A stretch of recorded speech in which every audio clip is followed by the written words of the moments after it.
देवळांचा धर्म आणि धर्मांची देवळे. लेखक प्रबोधनकार ठाकरे. आमचा आजचा धर्म हा मुळी धर्मच नव्हे. प्रचलित भिक्षुकशाही धर्म म्हणजे बुळ्या बावळ्या खुळ्यांना झुलवून भटांची तुंबडी भरणारे एक पाजीत थोतांड आहे. या थोतांडाच्या भाराखाली अफाट भटेतर दुनिया माणूस असून पशुपेक्षाही पशु बनली आहे.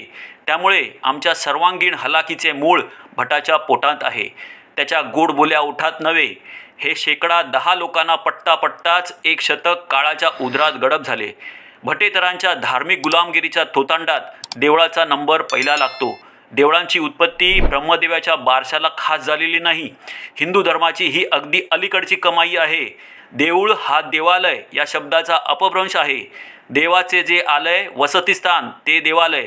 आमचे तत्वज्ञान पहावे तो देव चराचरा व्यापुनी आणखीन वर दशांगुले उरला अशा सर्वव्यापी देवाला 4 भिंतीच्या व कळसबाज घुमटाच्या घरात येऊन राहण्याची जरूरच काय पडली होती?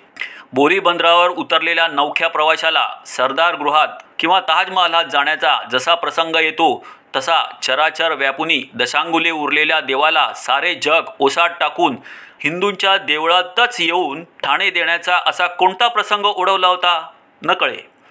बौद्ध धर्म हिंदुस्थानातून परागंदा होईपर्यंत म्हणजे इसवी सनाचा उदय होईपर्यंत तरी भारतीय इतिहासात देवळांचा कोठेच काही सुगावा लागत नाही. मग तोपर्यंत आमचे हे हिंदू देव थंडी वाऱ्यात कुडकुडत आणि उन्हातानात धडपडत पडले तरी कुठे होते?